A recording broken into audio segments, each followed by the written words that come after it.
Welcome to the Maybe Not So Great Books channel, You Decide.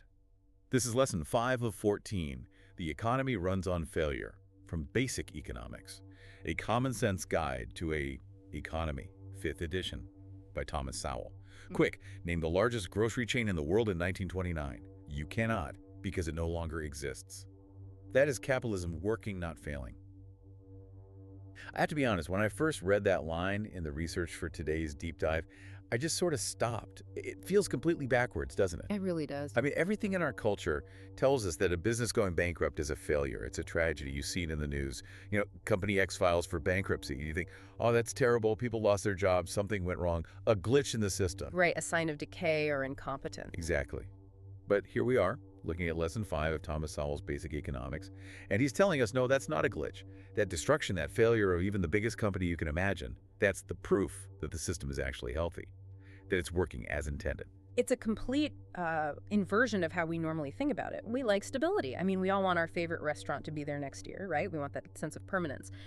But Sowell is basically asking us to lift the hood on the economy and see that the thing that looks like a piston seizure, the failure, is actually what's making the engine turn over. So this deep dive, it's not just a business lesson. It feels more fundamental. It's a rewiring. It's about how we define success and failure in the first place. The whole thesis for today, the core idea we're going to unpack, is that the economy, a market economy, literally runs on failure. The economy runs on failure. It sounds like a bumper sticker from a pretty cynical place. A very cynical place, yes. But that's our mission today. We're going to zoom in, microscopically on this one idea. We're not trying to do all 700 pages of the book. We are focused on what he calls the red light, why it's necessary, why it's painful, and what happens when you try to unplug it. And I think the best place to start is with a really common misconception. If I walked outside right now and asked a dozen people, hey, what is capitalism? What's the first thing they're going to say? Well, that's easy. It's about profit, making money, the profit motive. Greed is good. It's a profit system. That's the textbook, or at least the cultural definition we all absorb. That's the one. And what Sowell says is, look, if you think of it as just a profit system, you're missing half the equation. And actually, you're missing the more important half. The more important half. He says we don't live in a profit system. We live in a profit and loss system. And the loss part, the bankruptcies, the red ink, the going out of business sales is arguably more critical to making society prosperous than the profit part is. Okay, that is a bold claim. Yeah. Because we see losses as the unfortunate cost of doing business, the bad thing you try to avoid so you can get to the good thing, which is the profit. You're saying the bad thing is actually the main event. In a way, yes. Think about the fundamental problem economics is trying to solve. We've talked about it before, but it's so important here. Scarcity. Right. There's only so much stuff to go around. Only so much steel, only so much labor, only so much land, electricity, brain power. We can't do everything we want to do, so we have to make choices. We have to have some way of deciding, should this pile of steel become a bridge, or should it become a giant 50-foot-tall statue of a garden gnome? I mean, I'm not totally against the garden gnome, but I see your point. We don't want to be making typewriters in 2024. We need that steel for, I don't know, medical equipment or something. Exactly. So how does a society figure that out without a king or a central committee just telling everyone what to do? So L uses this fantastic analogy of a traffic signal. It just makes it so clear. Okay. Think of all those resources, the steel, the labor's cars driving around a city. They need to know where to go. Profit, he says, is the green light. The green light. When a company makes a profit, what is physically happening? They're taking, say, $100 worth of wood, screws, and human labor. Oh. And they're turning it into a chair that people are willing to pay $120 for. Okay, so they've created $20 of new value. They've created value. Society, through the marketplace, is sending a signal. It's saying, we value the finished chair more than we value the separate ingredients. The green light flashes on and tells that business, go, do more of this. We like it. Hire more carpenters, buy more wood, make more chairs. It tells other resources, other cars, hey, drive over here. This is a good place to be. Right, so profit is the market's way of giving a thumbs up. It attracts resources. That makes perfect sense. But now here's the crucial part, the loss, the red light. What does it mean when a business loses money? It means they did the opposite. They took $100 worth of ingredients and made a chair people will only pay $80 for. Yes, and think about what that physically means for society. They have taken valuable resources, things that could have been used for something else. And they destroyed $20 of value. They're value destroyers. They're literally making the country poorer with every chair they build. They are taking useful things and making them less useful. So the loss, the financial loss, is the economy's emergency signal. It's a giant flashing red light that says, stop, immediately. You are wasting society's precious, scarce resources. Release them so someone else, someone with a better idea, can use them. It's the economy's way of firing you from your job of managing resources. It's the ultimate accountability mechanism, and if you don't have that red light, if that company's allowed to just keep losing money forever, they will continue to hoard labor and materials, burning through society's wealth indefinitely. That's why the loss is so vital. It stops the bleeding. I want to push back on that for a second because that word waste is so final. I mean, doesn't a company sometimes lose money because it's just starting out or it's trying something innovative and risky that might pay off later? Oh, absolutely. And that's part of the process. The market isn't saying never take a risk. It's saying take a risk, but there will be a verdict. It gives you some rope, but not infinite rope. Sowell shares these, frankly, brutal statistics about how many new businesses die. I saw those. They're pretty stark. Something like a third of them fail within the first 2 years. More than half are gone within 4 years. And after a decade, only about 35% are still standing. So if you look at that, the gut reaction is, wow, what a terrible, cruel system. Look at all that carnage. Right. But Sowell's perspective is the opposite. He says, look at how many hypotheses are being tested. Every single one of those new businesses is an experiment. I have a theory that people in this town want a 24-hour bookstore. I have a theory that people will pay for an app that identifies bird songs. And the market is the laboratory. The market is the lab. It tests the hypothesis against cold, hard reality. And for, 65% of them, the answer is no. But because they fail, and because they fail relatively quickly, they stop tying up that retail space or the software developer's time or the inventory of books. Those resources are released back into the wild for the next experiment. So the high failure rate isn't a design flaw. It's the filter. It's the economy's immune system killing off the bad ideas, or maybe just the badly timed ideas, to make room for the good ones. That is a perfect way to put it. It's an immune system. And the real danger, which we'll get to when we talk about the Soviet Union, is when you decide to suppress that immune system. Yeah. When you say, no business is allowed to fail, that's when you end up with a society full of chronic, debilitating diseases. But before we get to that scale, let's talk about the giants. Because it's one thing for my local coffee shop to go under. We kind of get that. It's another thing entirely for the biggest, most dominant company on the planet to just vanish. Yes. Let's go back to that opening question. The Great Atlantic and Pacific Tea Company, A&P. It's funny. If you're under a certain age, that name might mean nothing. It's like a ghost from a black and white movie. But the way Sowell describes it, in 1929, A&P wasn't just a store. It was. It was retail. It was the absolute, undisputed king of the world. The scale is almost impossible to comprehend today. I mean, just the number of stores. In 1929, A&P operated 15,000 separate stores. Wait, hold on. 15,000. Let's put that in perspective. What does Walmart have today in the U.S.? Around 5,000. So A&P had 3 times as many locations as Walmart does today. They were more ubiquitous than Starbucks. They were, the Walmart, the Amazon, the everything store of their time. If you bought food in America, odds are you bought it at A&P. And they were just printing money, right? How did they get so big? What was their innovation? They basically invented the modern grocery business model. Before A&P, you had your local grocer, a little mom and pop shop. They bought in small quantities, so their costs were high and your prices were high. A&P came in with this revolutionary and at the time sort of brutal strategy. Low margins, massive volume. They said, we will make almost no money on a single can of beans. We'll make a fraction of a penny, but we're going to sell 1 billion cans of beans across our 15,000 stores. They used their enormous size to buy directly from farmers and manufacturers, cutting out all the middlemen. So they were the original Walmart, the everyday low prices strategy, but 50 years earlier. Exactly, and it made them an absolute juggernaut. They were making a 20% return on investment, which is phenomenal. They were untouchable. If you were a Wall Street analyst in, say, 1945, you would have said, A&P is the safest bet in the world. It will be here forever. It's part of the furniture of America. And yet, here we are, it's gone. What happened? I mean, did they suddenly forget how to run a grocery store? Did their management get lazy? And this is the beauty of the story for this lesson. No, it wasn't that A&P became bad at doing what they did. They were still great at running A&P-style grocery stores. The problem was the world changed around them. The entire ecosystem shifted. And they didn't shift with it. They actively resisted the shift. Two key things happened, especially after World War II, that completely changed how Americans lived and therefore how they bought food. The automobile and the refrigerator. Okay, I can see how that's a big deal, but connect the dots for me. Why would a car and a fridge be the death of the biggest grocery store in the world? You'd think that would be good for business. Well, think about the A&P model. 15,000 stores. That tells you they were small and they were everywhere, right on the street corner in the city. Right. Designed for people walking. Exactly. The pre-war model was, you live in an apartment in the city, you walk down the block to the little A&P, you buy what you can carry for that night's dinner, and you walk home. You did that almost every day because your icebox couldn't hold much more than that. That corner store lifestyle. But then the soldiers come home from the war. The GI Bill happens, and you get this massive explosion. Suburbanization. The suburbs. Everyone moves out of the city, buys a house with a yard, and parks a brand new automobile in the driveway.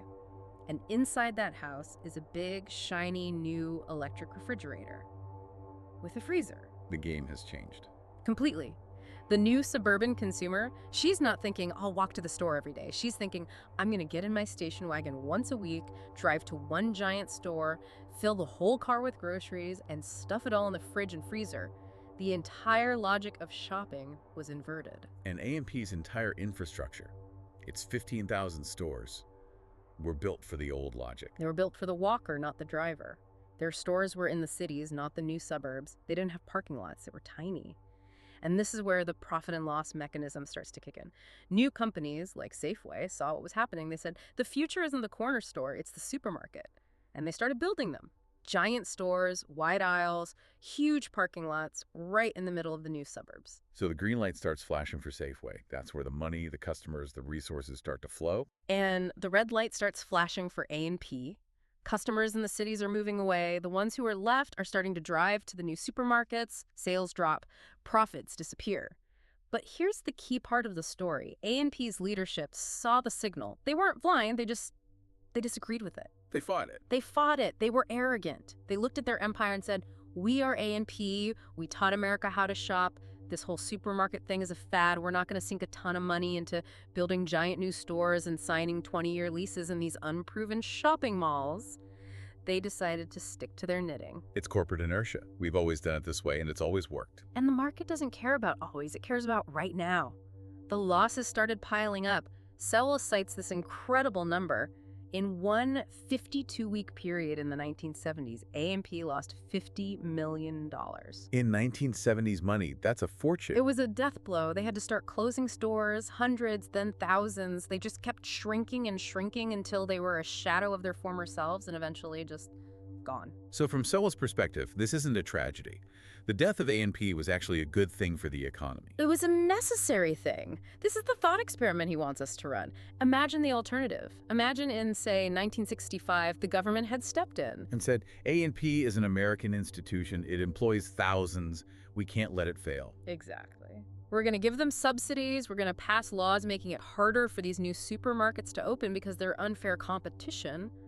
What would our world look like today? We'd all still be shopping at tiny, cramped, inefficient corner stores. We wouldn't have the variety, the low prices, the convenience of a modern supermarket. Not only that, think of the resources. We would have trapped thousands of acres of valuable real estate and hundreds of thousands of workers inside a business model that consumers had already voted against with their feet.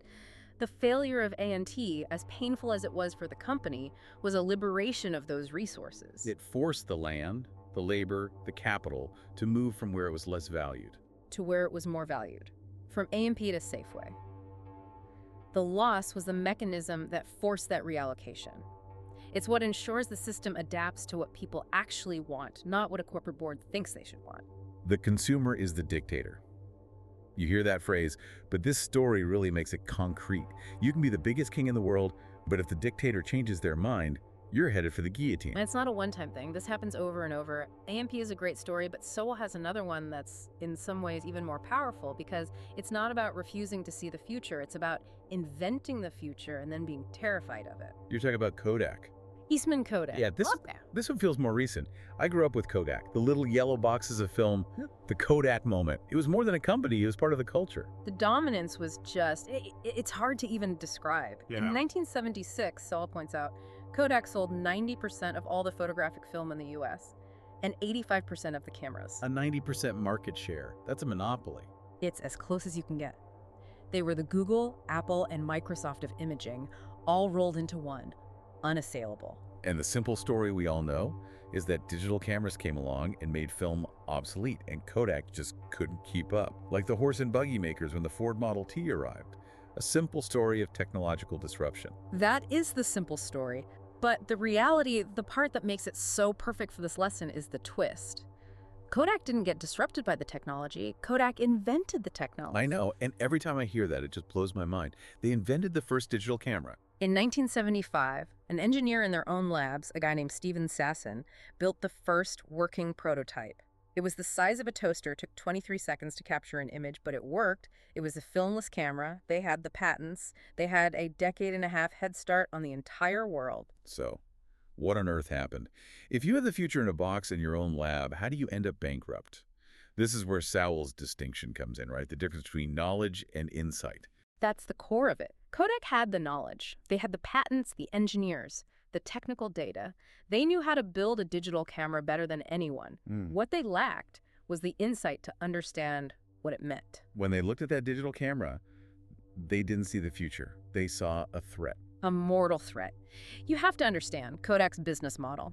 It was a work of genius. They called it the razor and blades model. Right. Sell the razor cheap, make all your money on the replacement blades. Kodak did that with cameras. They'd sell you a camera for a pretty low price, but then they had you for life. You had to buy their film roll after roll. Then you had to take it to get developed using their chemicals and printed on their photographic paper. Every single picture you ever took put money in Kodak's pocket. It was a river of gold. And a digital camera needs no film, no chemicals, no paper. It cuts off the river of gold at the source. Completely. So the executives at Kodak looked at this amazing invention from their own lab, and their reaction wasn't excitement. It was terror.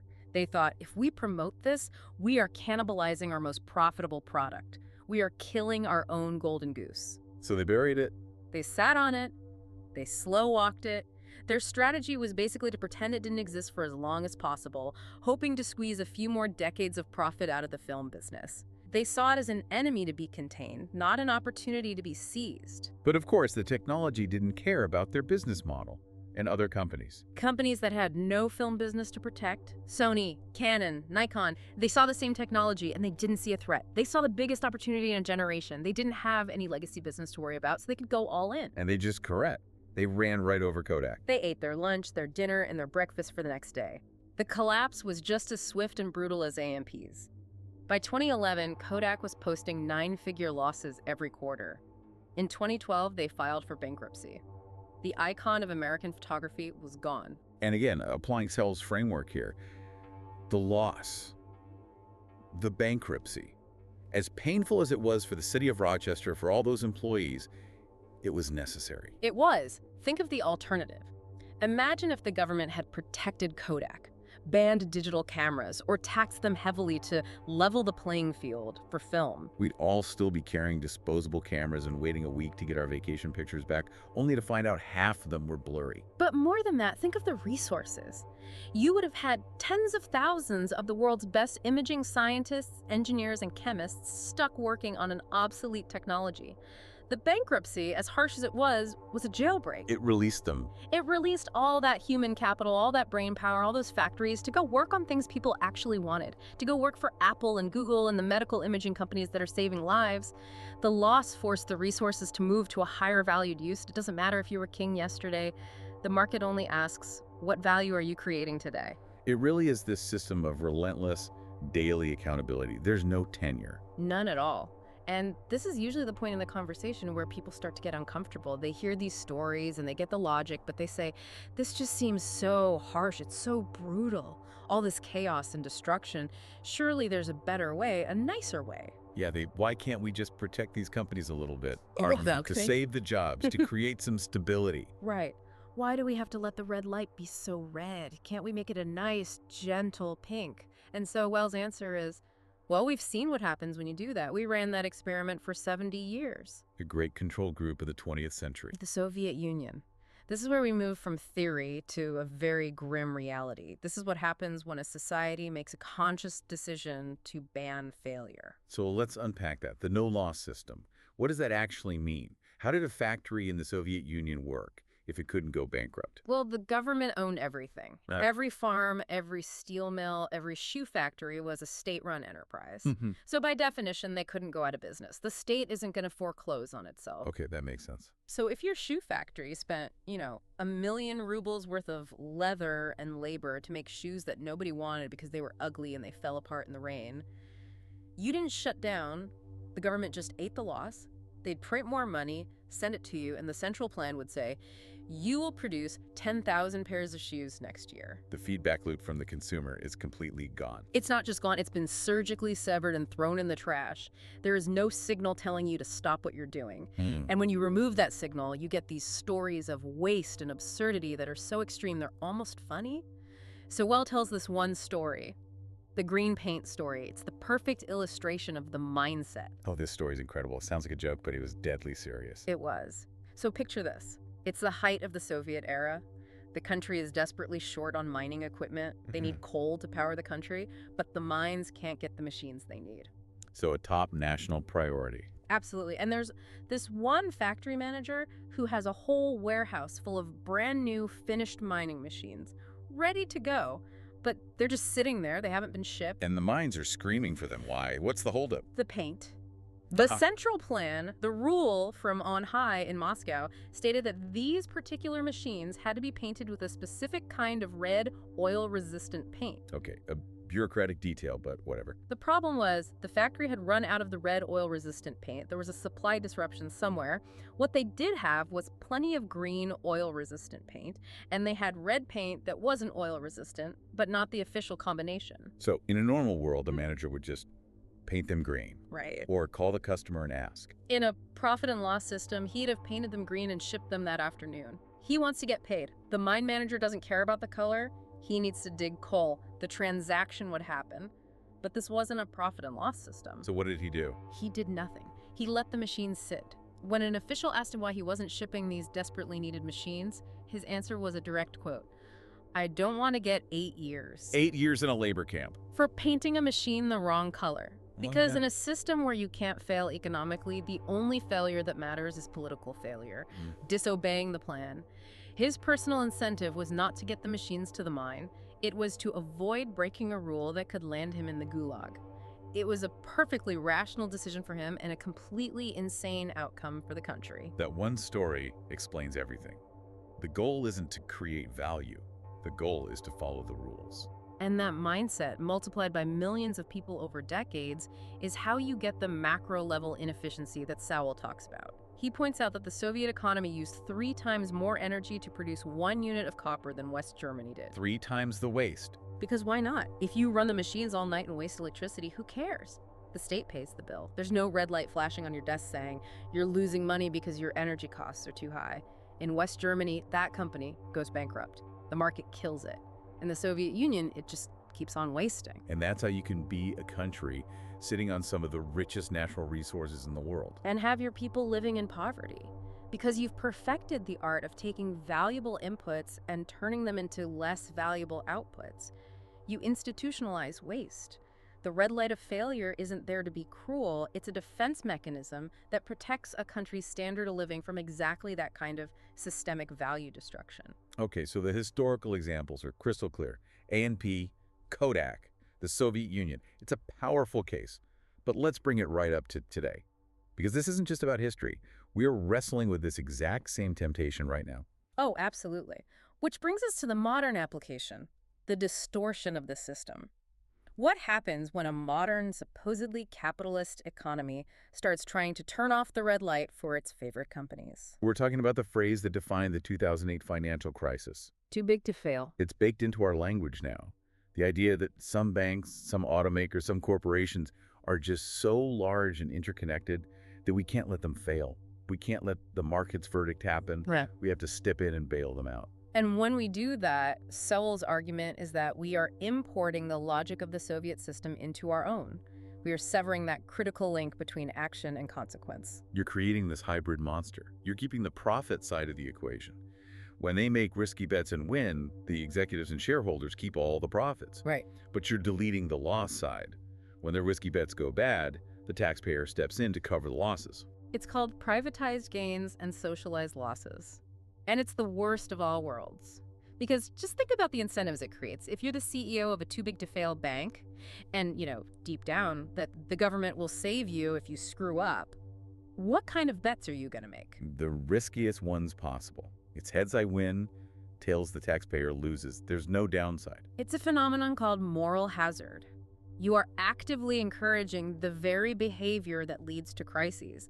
It's like telling someone, go to Vegas, if you win, it's your money. If you lose, I'll cover it. They're going to bet it all on a single number. But it's not just the moral hazard. It's the resource allocation piece again, this idea of the zombie company. Yes.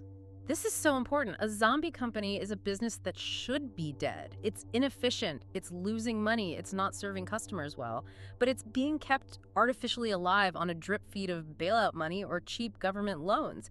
It's shambling along, but it's not really alive. And the problem isn't just that it's a drain on the treasury. It's that it's occupying a spot that a healthy company could be using. That is the hidden cost. It's what the economist Frederick Bastiat called the seen and the unseen.